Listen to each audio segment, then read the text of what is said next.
ಹಾಸನ ಜಿಲ್ಲೆಯ ಸಕಲೇಶಪುರದಲ್ಲಿ ನಾವಿರುವಂಥದ್ದು. ನೀವು ನೋಡ್ತಾ ಇರ್ಬೋದು ರಾಷ್ಟ್ರೀಯ ಹೆದ್ದಾರಿ 75 ಕುಪ್ಪಳ್ಳಿ ಈ ಗ್ರಾಮದಲ್ಲಿದ್ದೀವಿ. ಈ ಭಾಗನೂ ಅಷ್ಟೇ, ಕುಪ್ಪಳ್ಳಿ ಸೇರಿದಂತೆ ದೊಡ್ಡತಪ್ಪಲು ನಾನಾ ಕಡೆ ಸಾಕಷ್ಟು ಭೂಕುಸಿತ ಉಂಟಾಗಿದೆ.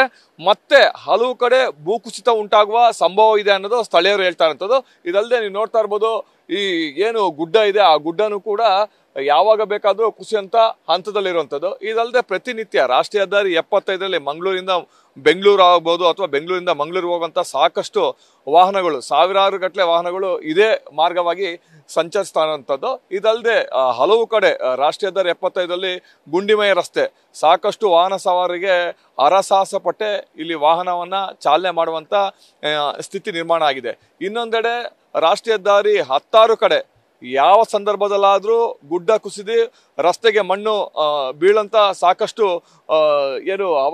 ಸಾಕಷ್ಟು ಅವಕಾಶಗಳಿದೆ. ಮತ್ತೆ ಯಾವ ಸಂದರ್ಭದಲ್ಲಾದ್ರೂ ಬೀಳ್ಬೋದು ಅನ್ನೋದು ಸ್ಥಳೀಯರು ಹೇಳ್ತಾ ಇರೋಂಥದ್ದು. ಈಗಾಗಲೇ ಕಳೆದ 4-5 ದಿನಗಳಿಂದ ಈ ಭಾಗದಲ್ಲಿ, ಸಕಲೇಶಪುರ ಭಾಗದಲ್ಲಿ ಸಾಕಷ್ಟು ಮಳೆ ಆಗ್ತಾ ಇದೆ. ಇದಲ್ಲದೆ ನೀವು ನೋಡ್ತಾ ಇರ್ಬೋದು ಎತ್ತಿನ ಹೊಳೆನೂ ಕೂಡ ಹರಿತಾ ಇರೋಂಥದ್ದು. ಆದರೆ ಏನು ನಿರಂತರ ಮಳೆಯಿಂದ ಈ ಎತ್ತಿನ ಹೊಳೆನೂ ಕೂಡ ಸಾಕಷ್ಟು ರಭಸದಿಂದ ಹರಿತಾ ಇದೆ.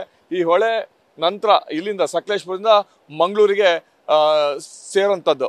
ಒಟ್ಟಲ್ಲಿ ಮತ್ತೆ ವಾಹನ ಸವಾರಿಗೆ ಸಾಕಷ್ಟು ಆತಂಕ ಇದೆ. ಅಂದರೆ ಸಾಕಷ್ಟು ರಾಷ್ಟ್ರೀಯ ಹೆದ್ದಾರಿ 75ರಲ್ಲಿ ಹಲವು ಕಡೆ ಮತ್ತೆ ಭೂಕುಸಿತ, ಗುಡ್ಡ ಕುಸಿತ ಉಂಟಾಗುವ ಎಲ್ಲ ಸಾಧ್ಯತೆ ಇರುವಂಥದ್ದು. ಕ್ಯಾಮ್ರಾಮನ್ ಪ್ರವೀಣ್ ಜೊತೆ ಕಿರಣ್, ನ್ಯೂಸ್ ಫಸ್ಟ್, ಸಕಲೇಶಪುರ.